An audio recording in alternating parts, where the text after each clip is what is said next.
So I'll be using this as a whiteboard to write and draw certain things.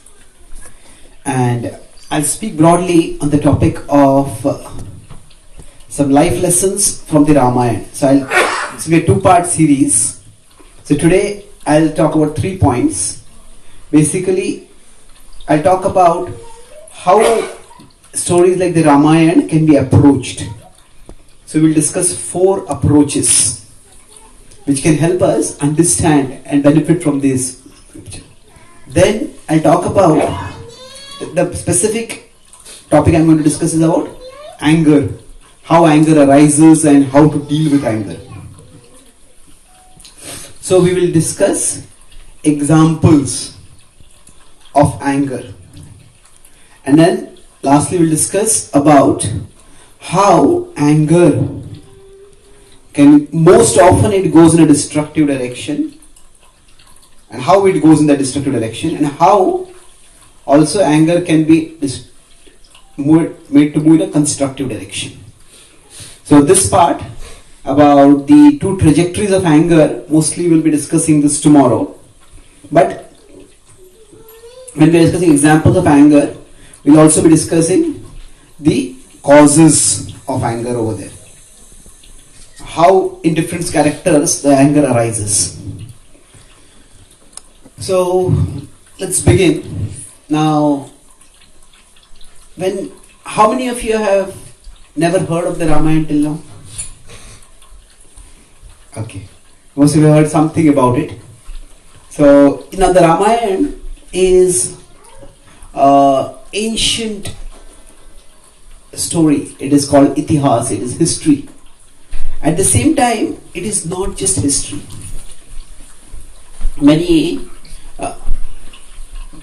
people throughout history have been storytellers. Now, stories could be fictional, stories could be historical, stories could be a combination of fictional and historical, many different kinds of stories. But most stories, what happens is, they get forgotten. There could be fictional stories, there could be historical stories, there could be a combination. So now what happens is, they are forgotten. Why? Because they are not really considered valuable by people. In America, I was recently giving a lecture in one college, and lots of college programs. So when I was going there, I asked the organizers, which college is this? So it was the American Institute of Illusion. Basically, it means it is a school for movie making. So how to make illusion attractive. The more hundreds and thousands of movies are released, most of them they flop. Most of them don't do very well. And why do they flop? Because the illusion is not good enough. So people get bored by it. People don't connect with it. So now, in one sense, when stories are told, especially if some story survives for a long time, not just for a few decades, but for several centuries, even several millennia, then there must be something of value that people throughout history have found in that story, because of which they preserve the story. We buy so many books at times, and we just discard the books after some time as garbage. We may download Kindle books and delete them after some time. So if some stories have been preserved, there has to be something of significant value. So we have times. There are ancient times, and there are medieval times, modern times. Nowadays we are living in postmodern times. So there are various times. If a story has been passed down for many, many years, down millennia, then there must be something timeless of value in that story. So how do we discern that? Now we may say that okay, the Ramayana is a sacred story, it is a story about God, and that's why it's valuable. That is true. But in the tradition itself, there are multiple approaches to discern the value of the stories. So there is a great Acharya Bhakti Thakur. In his book Krishna Samhita, and also in his other book Chaitanya Charan, he says that those who study, those who approach these texts, those readers of sacred texts, they can be classified into 3 levels. He uses the standard term Kanishtha. What does Kanishtha mean? Sorry? Smallest? Okay. In this context, it means the introductory, the first level. Then there is Madhyama. Madhyama will be intermediate or intermediate. And then there is Uttama. Now, he does not use this in the same sense in which, say, the Bhakti Rasamrita Sindhu uses it for levels of devotion. It can be correlated, but it's not exactly the same. So he says the Kanishthas, they focus only on the literal aspect of the story. Okay, this happened here, that happened there, that happened there. And their connection to the story is based on taking everything literally.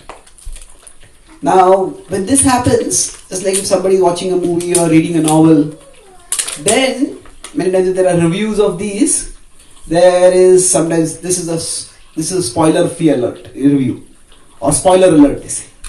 Why? Because if you have if you know the story, then the suspense goes away, then the enjoyment goes away. So at the literal level, often people seek entertainment.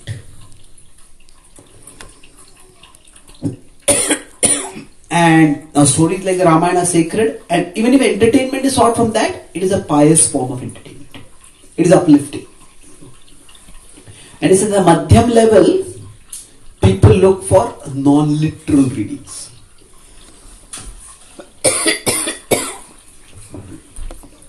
So non-literal means they look for, okay, beyond the literal story, what does it teach? What does it symbolize? So we'll talk about 4 levels. One at the Kanishta level. So Bhaktivinoda Thakur does not use the specific terms, but I'm placing them in a particular way. So the acronym I'll be using is LEAD. So how can scriptural wisdom lead us in our lives? Well, the first level is the literal level. At the non-literal, there are 2 levels. One is the ethical level. At the ethical level, when we approach scripture, then we consider the ethical choices of various characters. Okay, in this situation, this character did this. Was it the right thing? Was it the wrong thing? So Prabhupada also uses this approach, say, this first chapter of the Bhagavad Gita, when he says, Arjuna is fighting a war, the biggest war of his life, and yet he is not rushing into war, he is thinking carefully. Such a thoughtful person is capable of receiving spiritual knowledge. And this, the first chapter shows Arjuna's qualification for receiving spiritual knowledge. Okay, thank you. So, at the ethical level, we look for guidance. Guidance for our life, for our decision making. Now, beyond that, there is also the allegorical level. Now, allegorical means, what does this symbolize? So at this level, if we are studying the Ramayana, the question is not who is Ravan, but what is Ravan? What does Ravan represent? So now, within the tradition itself, what does Ravan represent? Ego? Anger? Okay. All bad qualities we can give to him because we don't like him. He was also a good man also. There's some goodness in everyone. Yes. But there are six primary misgivings, and Ravan represents one of them. Does anyone know? Lust, yes. So, which are the 6 primary obstacles in the spiritual path? Kama, Krodha, Lobha, Moha, Mada, Matsari. So, lust, anger, greed, pride, envy, and illusion. So, Ravan represents lust. So here there is more of an intellectual illumination. People want to analyze and understand, okay, what does this symbolize? What does that symbolize? Now Prabhupada also talks about it. For example, Devaki had 6 children before Balram and Krishna were born. And those 6 children were killed. And those 6 children represent these 6 misgivings. So the symbolism is that before God or the Guru can manifest in our heart, Balramji is Guru and Krishna is God. Before they manifest in our heart, we need to purify our hearts of these impurities. So basically there is the allegorical level. Now it's important to understand that scripture itself is not allegorical. That allegory means basically it's a story told to convey some moral. The story may be completely fictional. The immoral is what is important. But scripture is not allegorical. Some parts of scripture can be studied from an allegorical perspective. That's why these are 4 approaches. And then, so generally, those who look for non-literal meanings, they consider themselves to be very intelligent.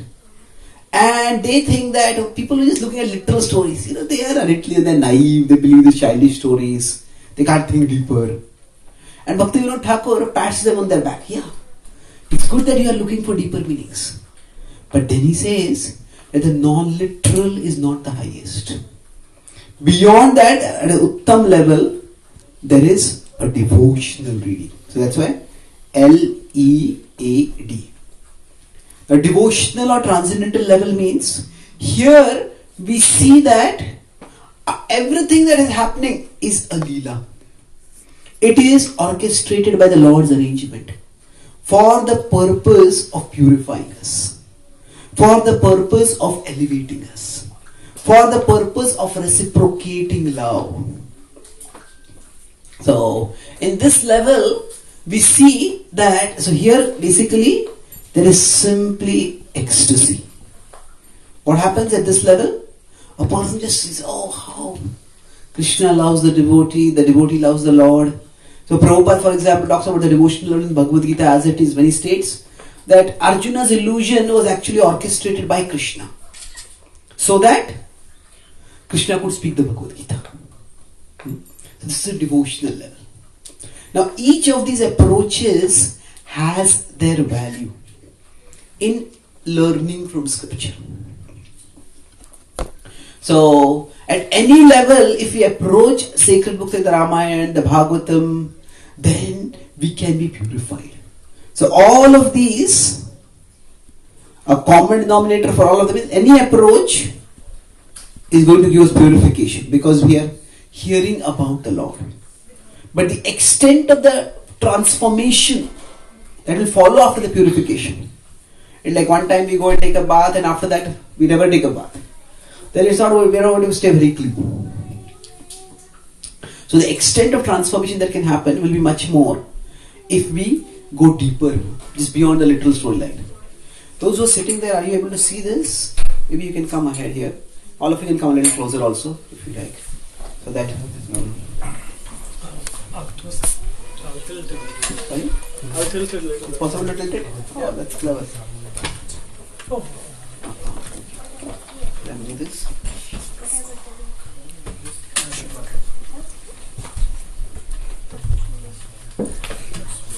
Maybe we can move a little bit this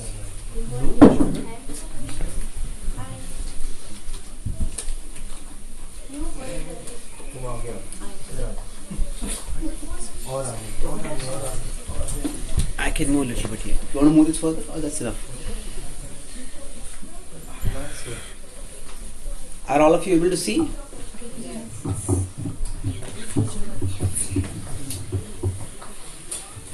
Are those of you not able to see happy that you're not able to see?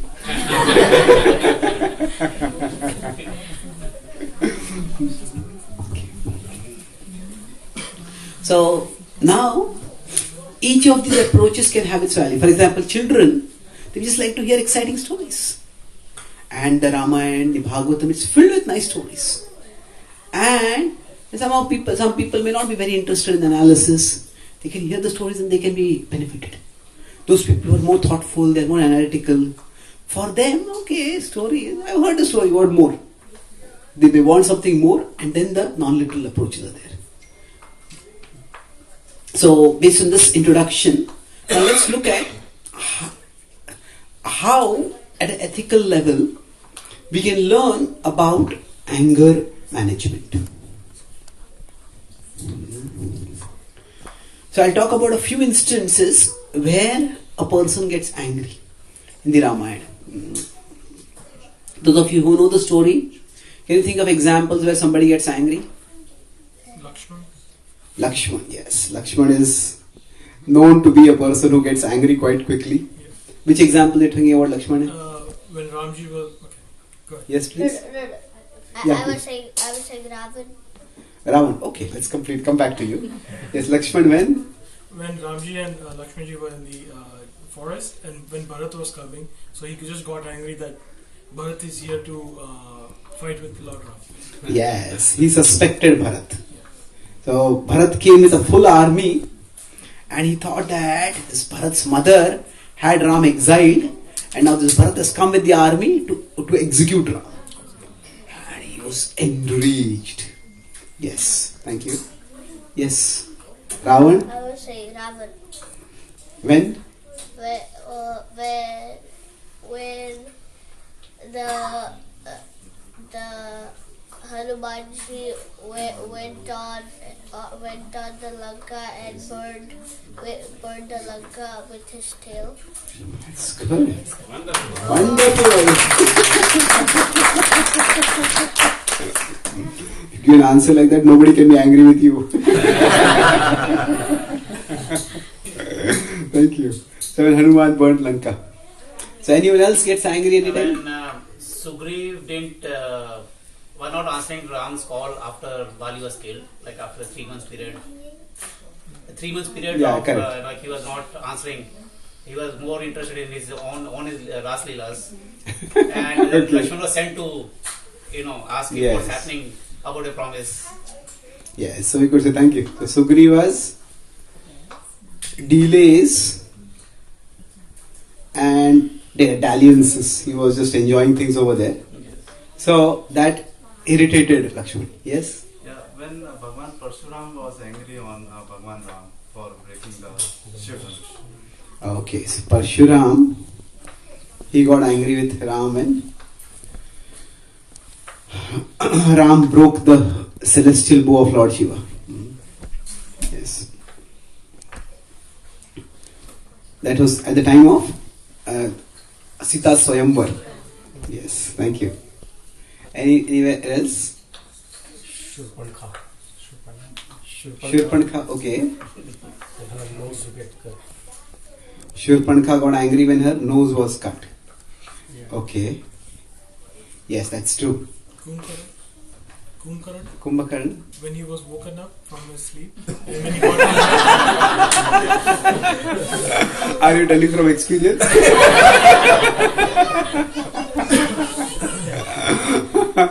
So, in one sense, we can say that who doesn't get angry in life? You can find instances of every character getting angry at some time or the other.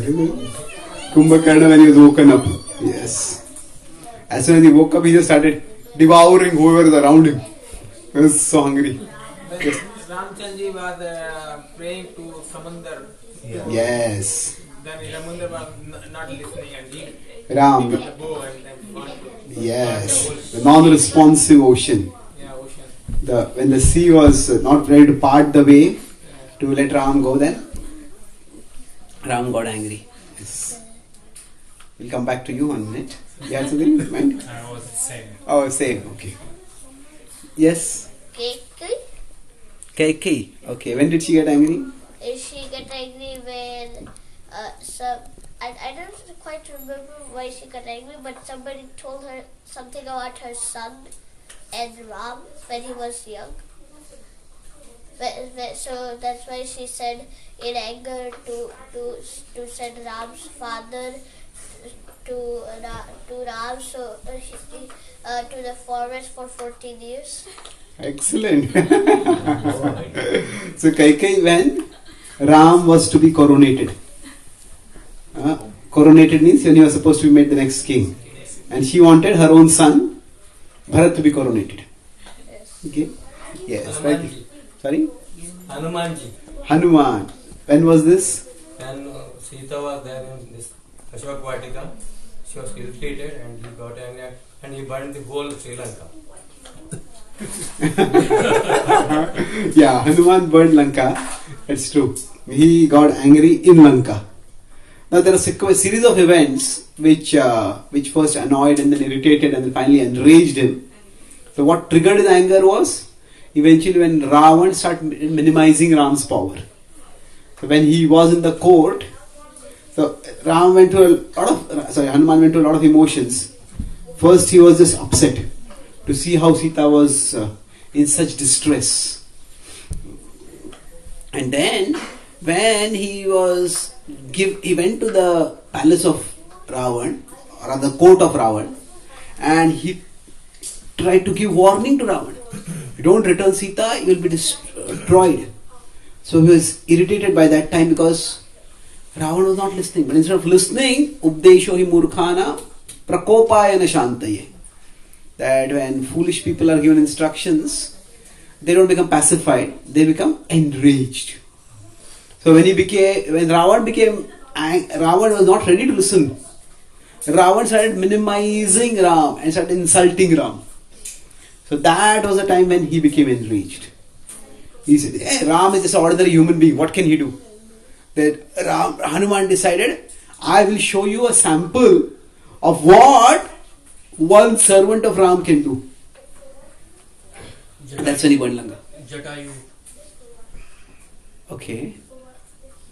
It's like anger is becoming a big bucket now. In which, okay, when exactly Jatayu got angry? When he saw that Ravan is taking Ma Sita. Yes, when Sita was abducted by Ravan, at that time, he got angry. Well, true? Yes. He was shocked, he was enraged, and he tried to fight and protect Sita or save Sita from being abducted. Thank you. Yes, any last points? Shatrugna. When was this? Very upset with Manthara. Oh, yes, that's wonderful. Shatrugna, after Dashrath had been killed, after Dashrath had died, after Ram had gone to the exile, then after they performed the last rites, the whole assembly, the whole palace, in fact the whole kingdom was in a state of utter gloom and desolation. At that time, Shatrugna saw that Manthara was wearing opulent clothes. She was celebrating the success of her scheme. And he just snapped at that time. Says, you are the cause of the destruction that has befallen our entire dynasty today. I will punish you. So, Manthara, when she was celebrating amid the gloom and doom that was there in Ayodhya. Okay. Yes, please. Vishwamitra, basically when he asked Ram and Lakshman for protection of his yajna, so he Dashrath did not allow them. Yes, so Vishwamitra with Dashrath. And Dashrath, he had come to Ram, the plans of Dashrath, for asking that he basically what? That you have assist me in protecting my sacrifice. And he says, you send your son Ram with me. And he said no. With So- Vashishta also, he showed all his power. Sure. He showed Vashishta also. Vashishta actually stayed calm and calmed Dashrath down afterwards. So now, thank you for all these examples. We will look at some instances over here of anger. There's one more incident which I'll be focusing on. So, but let's look at anger. What is the common denominator over here? If you see, anger generally arises when there is desire, and there is desire is frustrated. Isn't it? Generally when we want to do something and that thing don't work out that way. So Kumbhakarna wanted to sleep and he was woken up. So he gets angry. So basically, generally, anger arises when things don't go our way. We want things to go in a particular way and they don't go our way. But then we can say that in life, there are so many times things don't go our way, isn't it? It is, you could say, only occasionally that things go our way. Sometimes they go partially our way. There are so many times they don't go our way. But then why is it that we don't get angry all the time? If our desire is frustrated, if things don't go our way, then we tend to become angry. But then why is it that, say, if we tell someone to do something and they don't do it, one person doesn't do that, and we're okay. For another person we tell them they don't do it, and we get angry with them. So anger is caused not just by things not going our way, by a desire not being fulfilled. That is a basic denominator. But that alone is not enough. Basically, anger depends broadly on three things. Krishna talks about this basic principle. Dhyayato vishayan pumsaha sangasteshu pajayate sangat sanjayate kamaha kamat krodho vijayate. So it talks about in 2.62 and 63 that when desire is frustrated, then we become angry. But anger depends on various factors. First is that the strength of the desire itself. Say you came for this program and you had heard a rumor, there's gulab jamun today. And then after the program, when there's a feast, there's no gulab jamun. Either way, maybe you'll feel a little annoyed. But okay, it's not a big deal. But suppose somebody, gulab jamun is their favorite sweet. And they're looking forward to it, they're dreaming about it. And when they find that there is no gulab jamun, then they will feel upset, they'll feel angry. At one point, the strength of the desire, how strong is the desire, that determines our anger. But it is not just the strength of desire. We all have strong desires within us sometimes. And sometimes things don't go our way. I was in Australia and one couple had come to meet me. So the wife was telling me that my husband has anger issues. And her husband was telling me, I really don't want to get angry, but I just can't control my anger. So I just can't. So then I told her, okay, where do you work? He said, I work in a software company. Okay. And I said, do you feel anger toward your boss sometimes? He said, yeah. When he gives unreasonable deadlines, when he just piles on my work, he gives me more work than others. So I said, do you get angry at your boss and yell at him? He looked at me as if he wanted to yell at me. He said, are you crazy? I cannot get angry with my boss. He says, why is that? He says, I lose my job. He'll fire me. So I said, you feel the emotion of anger, but you don't get angry. You don't express that anger. That means you have the capacity to control the anger. So anger, it is not just based on the strength of the desire. It is also based on the power we have or the power we don't have. So in this case, there is a clear power asymmetry. So I may not get angry with my boss because the boss is more powerful than me. But then I can come home and I get angry with my spouse or my children. Although what they have done might be very small, a small matter. But basically, so anger may arise inside us because of some frustrated desire. But so the arising of anger, it depends on the strength of the desire. But the expressing of the anger depends on the power that we have. Now suppose somebody doesn't have any power. Does that mean they will never express their anger? Well, not necessarily. The anger is going to get accumulated. When anger, it goes outward. It comes as aggression. When anger goes inward, it becomes depression. Depression means the person starts beating themselves up. I'm worthless, I'm good for nothing, nothing ever works for me, my life is doomed, I'm lost. So now, of course, depression can be a clinical phenomena and it can have multiple causes. But generally when a person is depressed, one common factor is that they are beating themselves up. And because of beating themselves up, they have lost all spirit. They lost all energy. They lost all hope. So, if we don't have power, then we may not express our anger. So, the anger arises because of the desire. Anger arises because of anger expresses itself because of the power that we have. Now, there is one more factor. There is desire. So, we could put it in such a way that the power we have or don't have creates a certain level of boundary around our anger.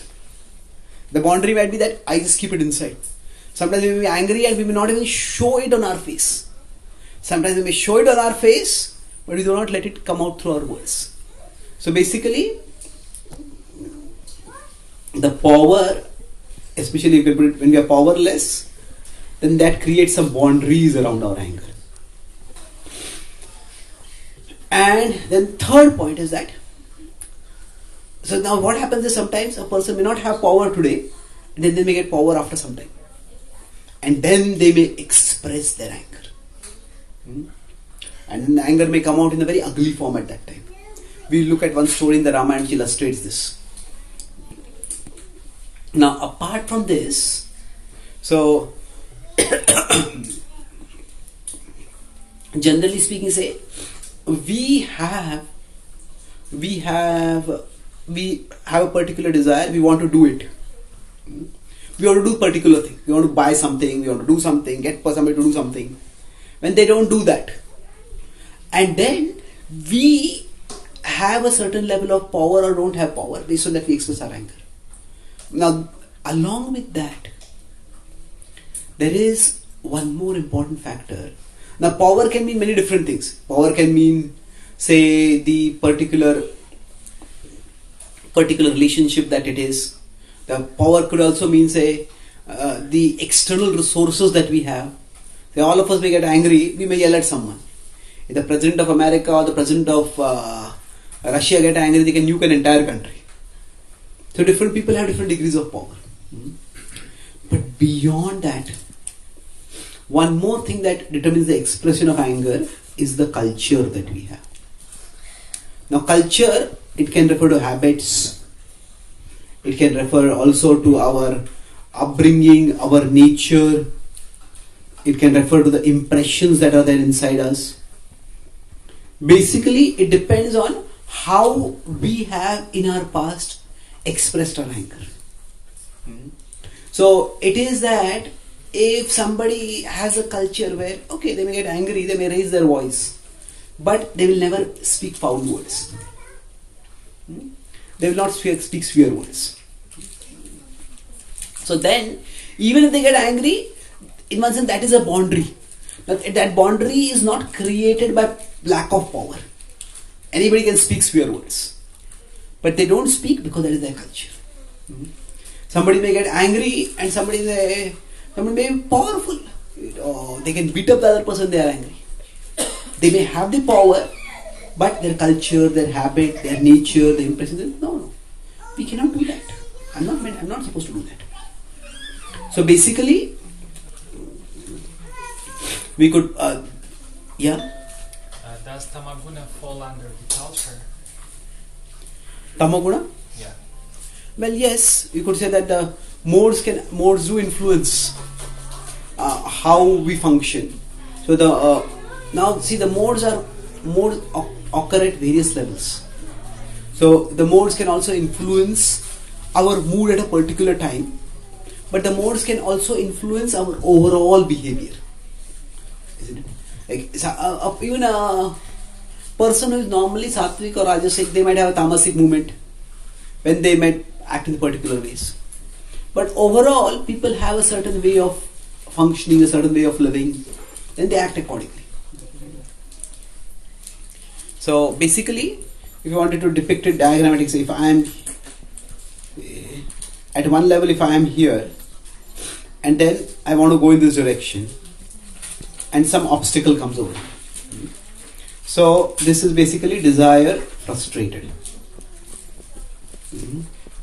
Now when the obstacle comes, depending on what the obstacle is, so naturally here anger arises over here. But say if the same situation is altered, now I am here and the obstacle is, if the person is bigger and the obstacle is smaller, and the person might just kick away the obstacle, whatever it might be. Okay. So this is the red color visible to everyone? Yeah. There. So okay. It depends on the power. Now along with that, one more factor is that if we consider, here I'll just depict the person in a more philosophical way. There is the soul, there is a subtle body, which you can call short as the mind. The soul, the mind, and the body. So now in the mind, there are impressions. And depending on the kind of impressions that are there in the mind, that person will speak accordingly. I sometimes say, our children get angry, a child comes from school, and child gets upset about something and uses a swear word. Say, hey, where did you learn such a word? We don't speak such things. Who taught you such things? Did you learn it in school? Did some other kids tell you? Where did you learn it? So basically there are impressions inside.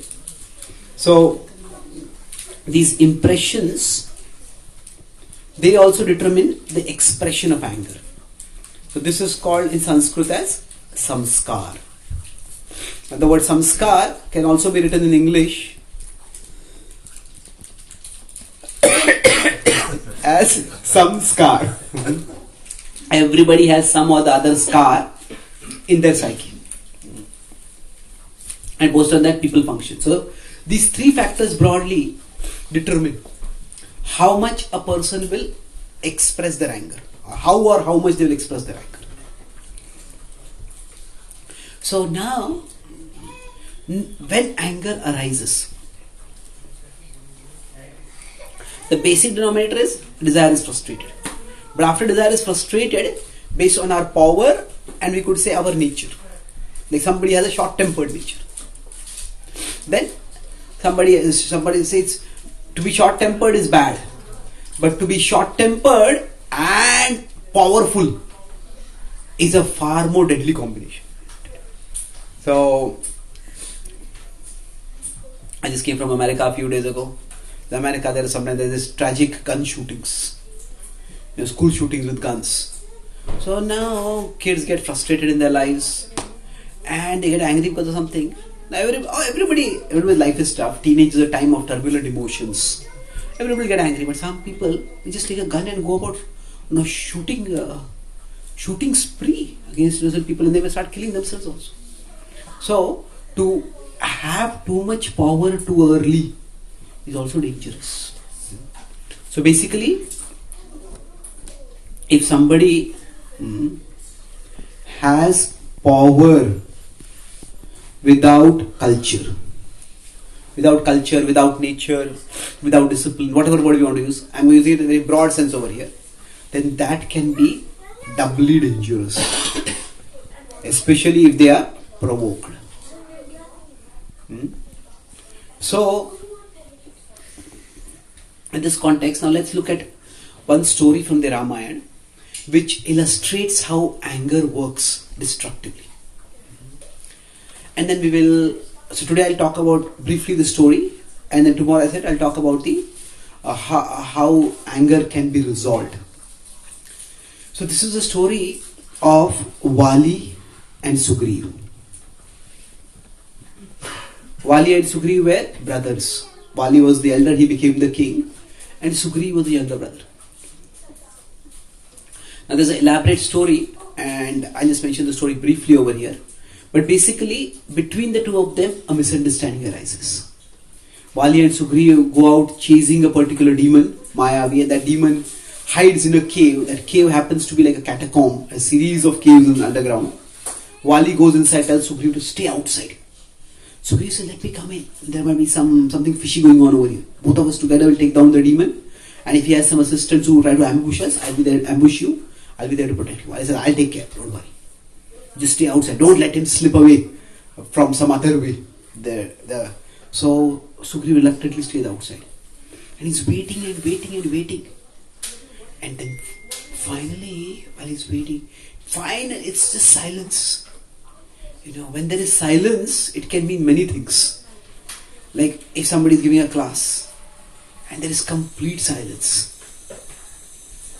it could mean that people are paying full attention. It could also mean people are fully asleep. So, silence can have many messages. Say, if we have a home in which we have children, small children. Now, sometimes children make a lot of noise and it's annoying. The pitter patter of children's feet is also sweet. But if there are some children in a home and the home is completely silent, there, that's suspicious. The children must have done some mischief or they're up to some mischief, isn't it? So silence can mean many things. It can mean attention. It can mean drowsiness. Actually, somebody is fully asleep, then they might be snoring also. So then it may not be silent. It can mean some mischief is there. It can also mean some danger. Like that in the silence, some things can happen. Of course, beyond all this, silence can also mean peace for us. So when there's complete silence, Sugriv started getting worried. What happened? Why is it taking so long? And then suddenly, he heard the screaming of the demon. And now what did it mean? Was that demon being beaten? Or was that demon beating Wali? He couldn't make out on the screen. He was waiting, but he did not hear any sound of Wali at all. And then he started thinking. He was waiting and waiting, he didn't hear any sound. He knew Wali, and Wali would normally celebrate after winning. He would roar. He was especially known for his exuberant celebration. So, what happened? He said, his Wali perished somehow. He was waiting and then he saw blood coming out of that cave. Now, blood is blood. He couldn't make out whose blood is it. He was waiting and started thinking that if this demon is powerful enough to kill Wali, who is actually more powerful than me, then it will be very difficult for me to defeat him. And if he defeats me, if he kills me, then he will destroy our entire kingdom. I have a duty to protect our kingdom. So he decided that I will convert this cave into the tomb of this demon. I will block the cave with a giant boulder. And he exerted himself enormously. Looked around, found a boulder that was such that it could completely cover the cave, and the cave was slightly underground. It was not just in the mountain cave, but it's like more of an underground cave. So from somewhere from inside would find it almost impossible to push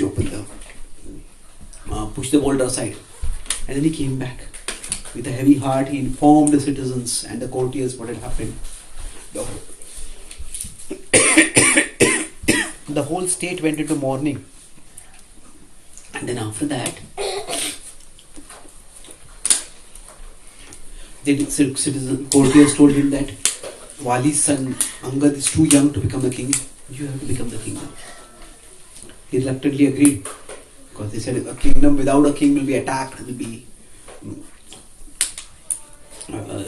vulnerable. And he was ruling, and one day he heard a thunderous sound. Some very powerful person was charging into the kingdom. And he heard a roar along with it. His heart leapt with joy. That sounded like Wali. And he looked at it and he saw Wali bursting into the court. And at one moment, his heart was filled with joy. At the next moment, a chill went down his spine. Because he saw Wali's eyes were bloodshot. He was red. His entire face with anger. Sugriv understood. When Wali saw Sugriv on the throne, Vali thought that it is Sugriv who trapped me inside that cave. And he trapped me so that he could take over the throne. Now Sugriv got up his throne to come forward and embrace and bow down to Vali, but Vali just smacked him with the fist. Sugriv fell back. Vali charged upon him and started beating him. Sugriv was trying to explain. Sugriv had no desire to fight with his brother. But Vali was not ready to listen at all. And nobody was ready to speak at that time. So Sugriv decided, Vali is too angry right now, let me flee from here. Afterwards, when he is cooled down, then I will speak. Then I will clarify. Unfortunately, when Sugriv fled, Vali saw it as confirmation. If he were innocent, why would he flee from here? And that made him even more angry. He wanted to give chase, but he was already tired. Just let him go, I'll catch him later. The Sugriv waited. He tried to meet Vali, but Vali was just not ready to listen. Vali would charge to attack him. He was waiting and waiting. Now, generally, when we say anger, with the passage of time, what happens to anger? It subsides. It becomes cool. That is true, but that is not the only thing that happens.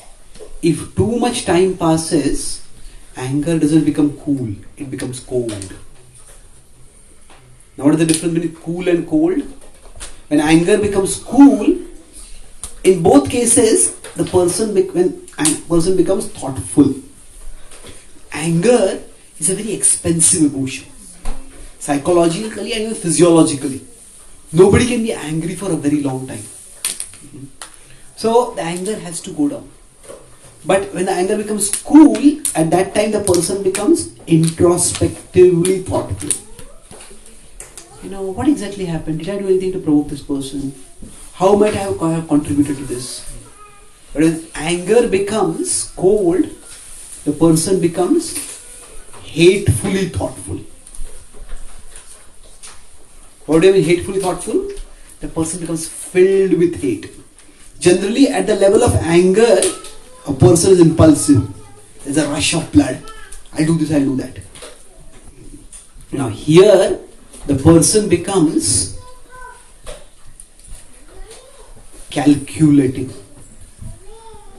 How can I hurt you the most? You did this to me, I will show you. So anger is hot-headed, hate is cold-blooded. And when this happens, it's extremely difficult to resolve issues at that time. Now if two people have a conflict with each other, one of my services, I do mediation at times. One person, I was doing mediation with two people and one person said that, I know you are angry with me. He says, no, I'm not angry with you. He says, anger is an expensive emotion and I have decided you are not worth it. It's not that the situation is not worth it, you are not worth it. It's dehumanizing, dismissing, deriding the person itself. And when somebody has that kind of attitude, it's very difficult to resolve the issue. So, we'll discuss how anger can go down in this destructive direction. How anger, when it becomes cold, it can become hateful. So, I'll discuss broadly 4 stages. And I'll use an acronym, AIDS. Anger can be like AIDS, it can be a fatal disease. Or at least a non-curable disease, even if it is not immediately fatal. Generally, anger arises from arrogance. Now, what do you mean by arrogance over here? That I am right. My judgment is right. Now, to some extent, anybody who has been successful in their life to some degrees, somebody the leader, somebody successful, they have a certain trust in their judgment. That's how they have succeeded in their lives. So that is perfectly understandable. But arrogance is actually not just confidence, it is overconfidence. I am right, you can put it more like, I can't be wrong. My judgment can't be wrong. So Vali arrived at a particular judgment. You are sitting on the throne, you must be here to usurp my position. So it's not just, it's ego. It is basically the refusal to even consider that I could be wrong. Especially in particular situations, this arrogance can blind us. And then, once we have this arrogance, then there is inconsiderateness. That is, your side of the story is not even worth hearing. You are so clearly guilty that whatever you are going to say, it is just going to be a falsity. Generally, whenever any provocative incident has happened, there is say my side of the story, and then there is say your side of the story. There is my side of the story, there is your side of the story, and then there is the story. So none of us has the full picture. So your view is not even worth hearing.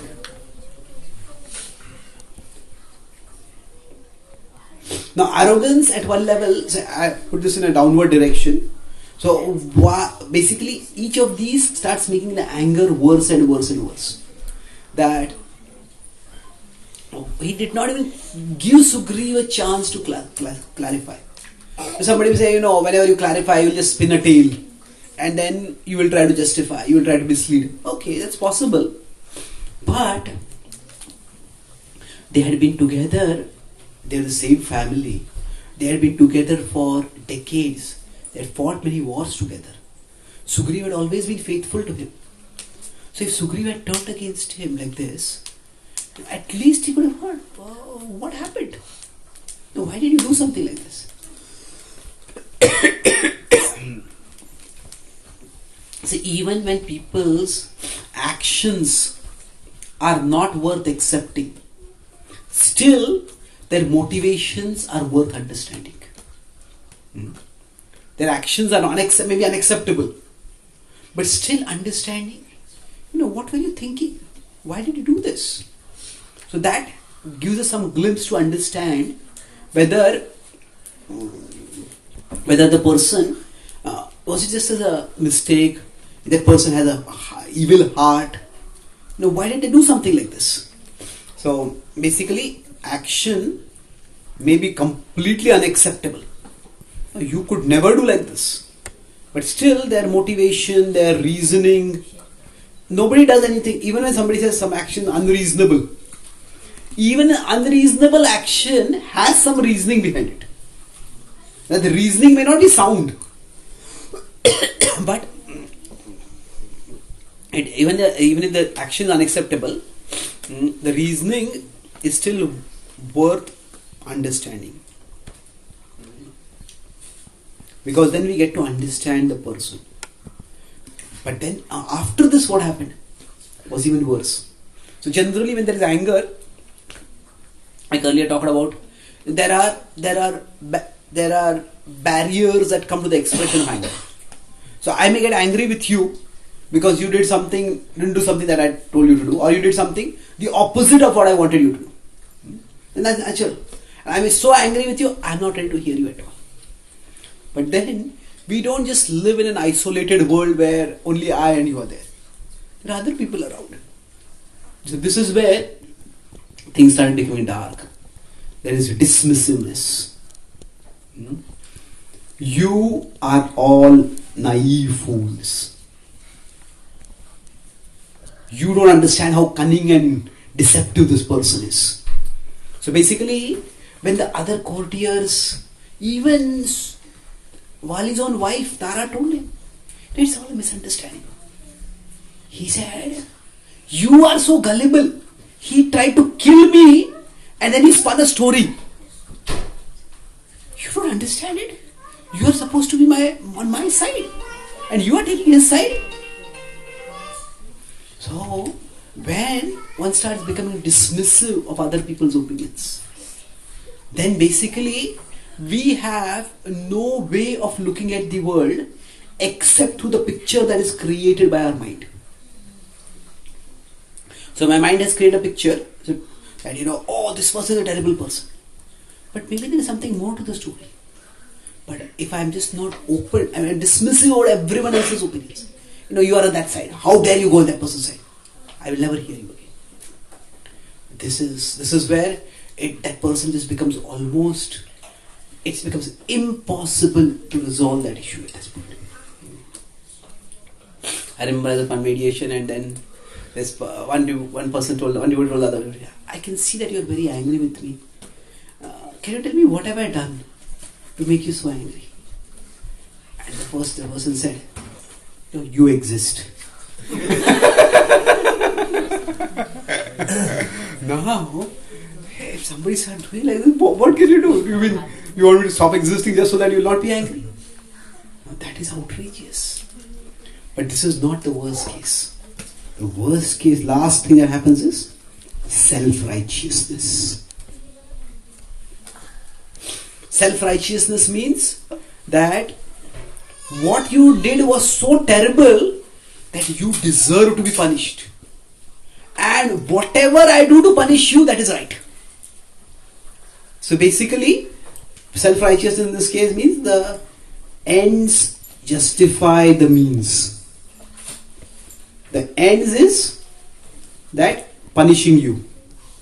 And the means is whatever I do to punish you is right. This is a place where a person becomes a very deadly situation. This is where sometimes people can become murderers, people can become genocidal. Okay, one person from one community did something and we decide that everybody from that community has to be destroyed. So basically, self-righteousness is extremely dangerous. So it is complete this point, we'll talk about it. So in the case of Wali, what happened? Wali was trying to punish Sugriv, catch him and beat him and punish him, but somehow Sugriv would escape. Wali was an expert fighter and Sugriv also had learned from Wali. So Sugriv also knew Wali's mind to a certain extent. So where Wali would try to catch him, what kind of traps Wali would set. And he just got so frustrated by that. Was trying again and again. He chased Sugriv far and wide, and everywhere, wherever it was, Sugriv would escape. And Wali would think, I'm just going to catch him right now. And then Sugriv would somehow escape. But Sugriv also realized that this is not sustainable. I have to find some sanctuary. And then as fate would have it, he found a safe sanctuary just right next to Wali's kingdom. At one time, Wali had killed a demon named Bundubi, and in his rage and his arrogance, wanting to brandish his power, after killing the demon, he had spun the body of the demon and whirled it into the air to throw it away. So now when he had thrown the body away, that body had gone and fallen near the hermitage of a sage, Matang Rishi, and some of the blood from that carcass of the demon had fallen to the sacrificial arena of the sage. The sage sacrifice had thus been spoiled and ruined. So the sage had got angry and he had said that now Wali was not wrong in killing the demon. He said this, because you are so proud of your power, because you have desecrated my place of sacrifice, so I curse you that if you ever come here again with your unholy presence, you will fall dead. Now Wali was very powerful, but the sages had mystical powers. So Wali respected that curse. and he couldn't come in. So this was very close to the kingdom of Vali, and that is where Sugriv found shelter. And this enraged Vali even more. Like Sugriv is so close and still I cannot reach him. I was giving a class on this in California, and there were some devotees from China and Taiwan over there. So one devotee told me that this is how China feels about Taiwan. Anyway, it's so close but you cannot reach it. So then, at this particular point, Vali decided, I have to get back at you. And then he did something which was utterly unconscionable. It was reprehensible. This is where self-righteousness can completely dumb and blind our moral sense. He says, if I cannot get back at you, I will get back at you through your family. Now when Sugriva had left, his wife is still in the kingdom. So he took Sugriva's wife Ruma for himself. Now when this happened, there are many things which a relationship conflict can survive, but there are certain boundaries. When they are crossed, relationships are practically ruined forever. So now just a few days ago, if anybody had even suggested, few weeks ago, if somebody even suggested to Vali that he might do something like this, Vali would have scorned at the idea. He would have got enraged at anybody thinking of something like this. But that's what he ended doing. This is what I said, when anger becomes cold, when it becomes hateful. And once a person becomes hateful, that person can do horrendous things. So sometimes we feel, I thought this is a good person. Why is this person doing like this to me? So when somebody starts believing that my cause is so right, that whatever I do to fulfill that cause is right, then that person starts going into an extremely dark place. So, such is the destructive power of anger. Now, I won't be able to talk about a solution today. I don't want to end this on a cold note. But the point is that to be forewarned is to be forearmed. That each of these steps, arrogance, inconsiderateness, dismissiveness, self-righteousness, at each of these stages, we can create barriers for ourselves. That means that the opposite of arrogance could be that we'll talk about elaborating on all of these points tomorrow and in the second session. But the opposite of arrogance would be humility. Humility just means that maybe I might be wrong. Maybe I don't know enough about the situation. So exactly how humility works, that we'll talk about it tomorrow. Inconsiderateness, there is basic level of openness. Okay. Now Vali was much more powerful than Sugriva. Vali could at least have heard it out. The openness or open-mindedness. And when we are close-minded, when we are narrow-minded, we just don't care for other people. So it's openness to hearing the other person. Then as far as this person is concerned, we need friendship. We need close association. I'll talk about association and friendship, how that can help us. And then lastly, we all need some non-negotiable boundaries. We all have some boundaries, but some boundaries it is non-negotiable. Some which is negotiable. If somebody has no non-negotiable boundaries, then what anger might impel them to do? It could be unthinkable. So how these boundaries we can implement in our life, and what happened in the Vali-Sugriva relationship eventually? Was there a reconciliation? If there was, how did it go about? That we'll be discussing in tomorrow's session. So I'll summarize what we discussed today. Broadly, I discussed 3 points. So first we started by discussing about the 4 approaches to the Ramayana. Do you remember the 4 approaches? Literal, non-literal. What is the acronym? Lead. Okay. What is the L was? Literal. So at this level, we just look at the story and enjoy the story. E was ethical. That is where we look for guidance. We try to understand how people chose. A was allegorical. And then D was devotional. So each of these approaches can help us to dive deeper into the wisdom of the story and learn from it. Then after that we discussed about anger itself, the genesis of anger. So anger basically arises through three factors. What are the three factors? Anger means I mean specifically not just anger but the expression of anger. First is what? Desire, especially the strength of the desire. A common denominator of anger is there's frustrated desire. But it is not that all frustrated desires lead us to anger. It depends on how strong the desire is. Then the second is power. So how much power do we have to express our frustration? And the third is our culture, our nature, our habits. Basically, essentially, what is there internally within us? So how strong the desire is, how much external influence we have, and what are the impressions inside us. So anger is based on these things. And then we discussed about how anger with time can go in two different directions. What are the two different directions? It can cool, it can also become cold. Cold means the person becomes hateful.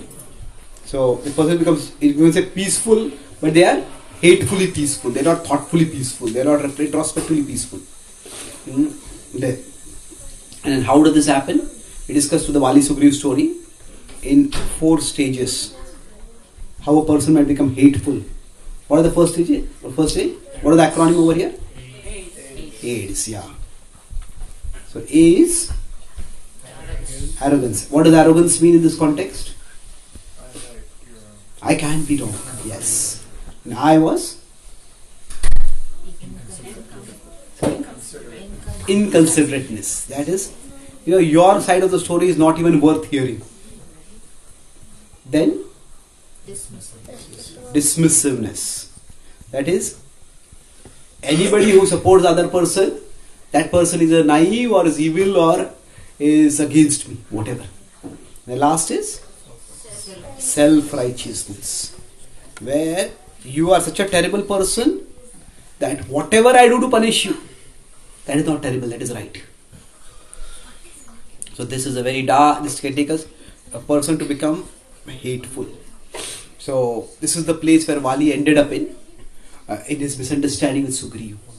And how this dark trajectory can be countered, that we'll discuss tomorrow. Thank you very much. Hare Krishna.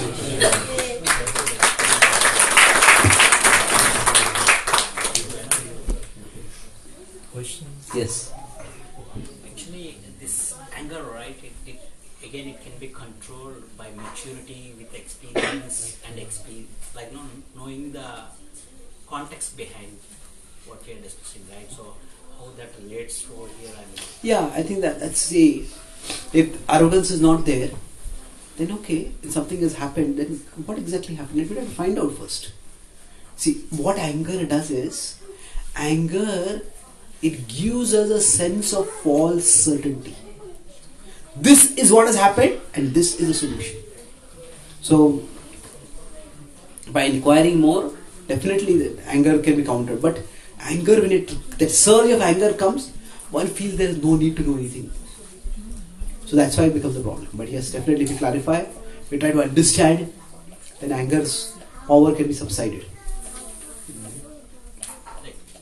Yeah. Would you say that there's always an element of hate with anger, or is it only after a lot of time that it becomes that there's hate? No, I don't think there's always hate. Sometimes our strongest anger is toward the people we love. Like parents may get very angry with the child because they care for the child. Now, if any child is say playing on the street, we would be concerned.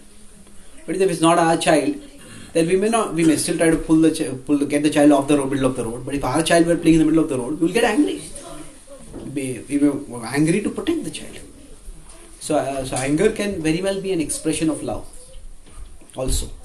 But the point is that anger over time, if it just buried within, without anything being done about it, that's when it can go towards hatred. Okay, thank you. Yes, please. Is controlling the breath could help to control the anger, or this is not related? Okay, can controlling the breath help us to control the anger? Yes, certainly. It is not exactly controlling the anger. It is basically outlasting anger.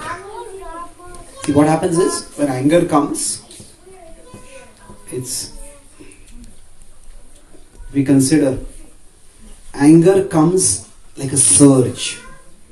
It's not that we stay angry constantly. So if we can do something like deep breathing, then basically that deep breathing gives us some space and time by which we can outlast the anger. So it doesn't control, it actually basically outlasting the anger.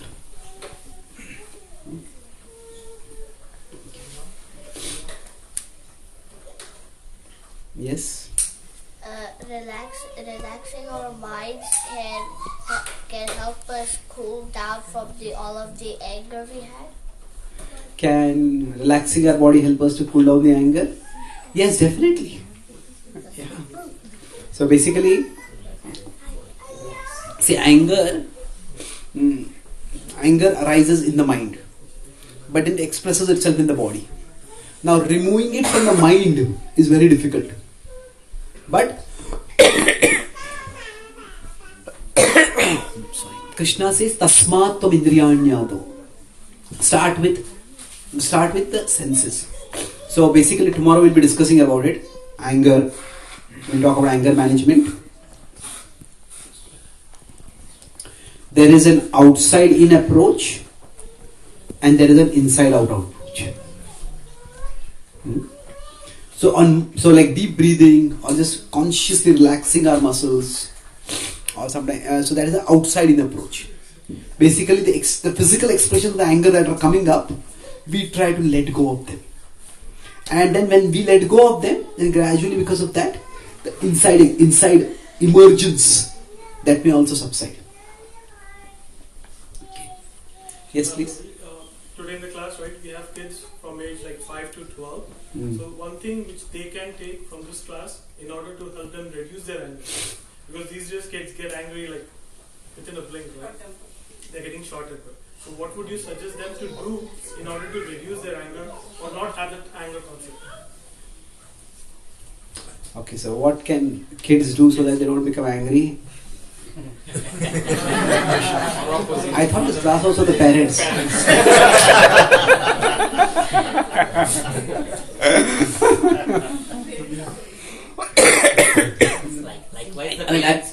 I would say there are two things over here. That kids learn by observation. So at the very least, now we cannot protect our kids from what kind of things they are going to observe when they go to school, when they watch TV. We can try to limit to some extent. But basically they are going to see various ways in which anger is expressed.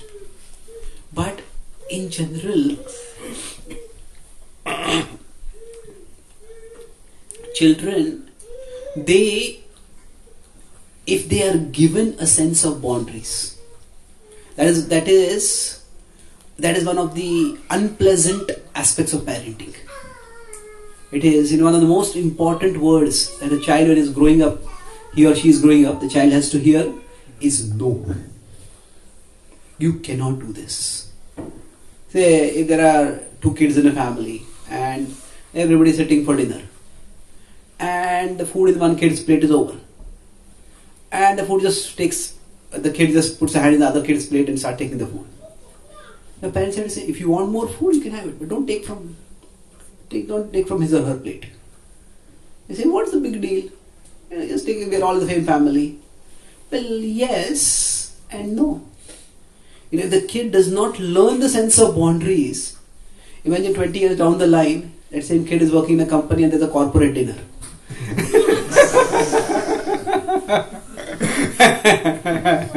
So basically, parents have to give children a sense of boundaries. So that's from the parents' perspective. And one way those boundaries are given by is that there have to be consequences if there's anger. Of course, boundaries also come by observation. Generally, parents may get angry with each other, with somebody else, but they don't express that anger. They have not expressed that anger in front of the children. See, children are also aware of, children by their very nature, they are always exploring how far they can push, what they can get away with. Okay, I've been told I cannot play outside the house. But can I just play outside the house in the courtyard? Okay, can I play on the pavement but not on the road? Can I play on the road? They are always trying to explore. So parents have to make sure that certain boundaries are clearly communicated to be non-negotiable. Now if the parents start making every boundary non-negotiable, the kid will become suffocated and eventually the kid will just rebel against all boundaries. But that's first of all from the point of view of parents. Now, from the kid's perspective, think what was discussed over here. Say any way in which the expression of anger can be delayed. Generally, in childhood, our emotions are volatile. They are not very deep rooted. They come, they are like flash floods. They come and then they go. So generally in childhood, the anger will never go towards hatred. So it's just some time. How can it be done? Maybe some channel needs to be given. So ideally speaking, it's that if we consider the point which I want to discuss tomorrow, but let's discuss it today also. See, there are things that feel good for us. And then there are things that are good for us. So generally, when something feels good, to stop that and do something else that doesn't feel good is very difficult. So getting angry feels good. It gives us a sense of power at that time. So then, don't get angry if you say, that doesn't work so well. So if something can be found that feels good and is also good. So maybe a kid likes music. Okay, when you feel angry, maybe have some good music next to you, hear that music. Or you yourself sing some song. Sing some Hare Krishna mantra. Sing some devotional song. So basically, we have to find some way to help that child delay that expression of anger till the surge subsides. And what will help? Like the deep breathing can help. Relaxing one's muscles can help. So depending on the particular interest of the child, different children have, some children may have more of linguistic interest. Maybe then they can keep some, even they're small children, they can keep some quotes about anger. They read that quote, remember that quote, just repeat that quote. It'll calm them down. Basically, we have to, at that time, provide them some resources for delaying the expression of anger.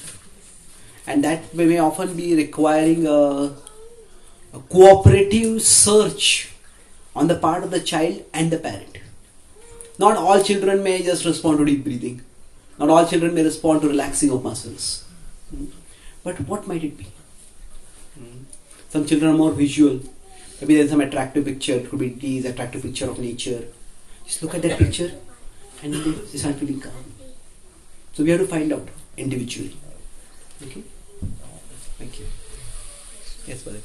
In the Bhagavad Gita, Krishna says to renounce anger. So how exactly can you follow that instruction? How can anger be renounced? Well,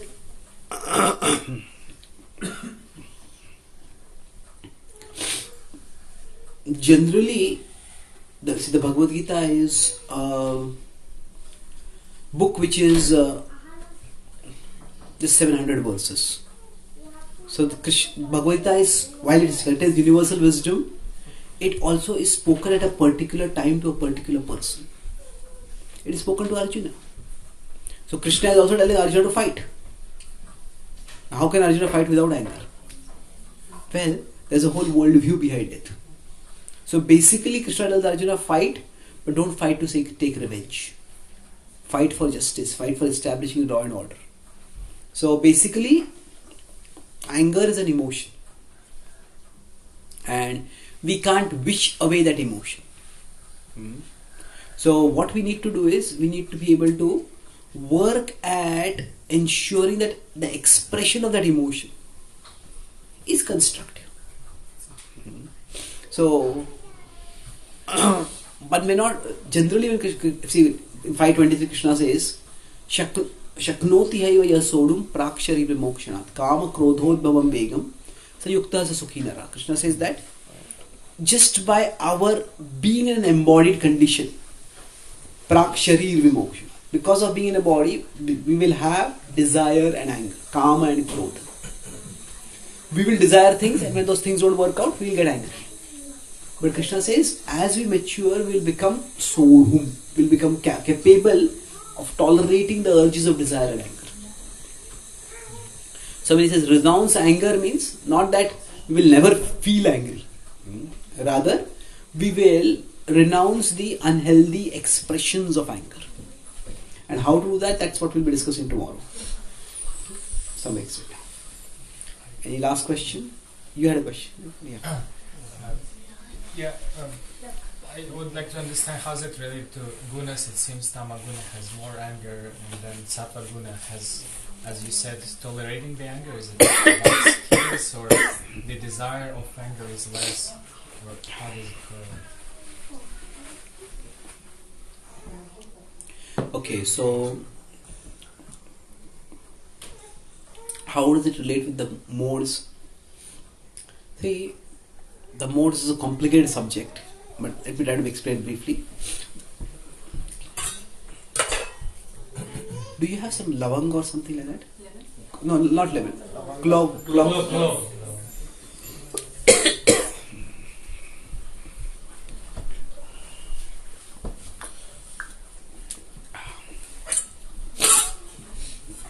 So,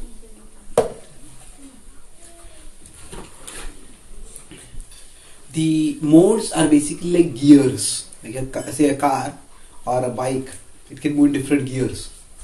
So each mode it impels us to, when we are in a particular mode, we function in a particular way. So in general, we could say that the modes shape the expression of our desires and emotions. If you consider Devatas and the Asuras, the Devatas also have, say for example, desire. Devatas also have Kama. The Asuras also have Kama. The demons also have those desires. But the key difference between the key difference is that the Devatas keep their expressions of their desires within boundaries. The Asuras, they don't care for boundaries. So basically, Sattva, Rajas, Tamas, each of them is associated with boundaries. In Sattva, the boundary is much stronger. The boundary is much, you could say, narrower. In Rajas, it is a bit bigger. In Tamas, it may just, there is no boundary at all. The only boundary is what is limited by one's power. So, now, if we are overall living in a way that is tamasic, then what will happen by that is, when anger arises, anger will go beyond all boundaries. If we are living in a way that is sattvic, so even if tamoguna comes in, even if anger comes in at that particular time, but then the overall lifestyle is sattvic. Say, if we are living in a community of people where everybody swears Everybody yells at each other. People punch each other and slap each other. And then, in that tamasik society where our anger comes, we will also do the same thing. But say, if we are sitting in a library and studying, and we get some bad news, we get something that upsets us, we hear something that upsets us. Maybe someone has done something that upsets us. Now everybody is sober, everybody is studying over there. We won't yell at that. We might, but generally we won't. So broadly speaking, the specific modes that will affect us, that's very difficult to control from moment to moment. But the overall life that we live, if we try to keep it sattvic, even rajasic, but with some level of sattva in it, then the excessively destructive expressions of anger won't come up. Okay. So thank you very much. Shri Ramachandra Bhagwan ki jai, Srila Prabhupada ki jai, Gaur Bhakta Vrinda ki jai, Gaur Prema, Chaitanya Charan Prabhu ki jai.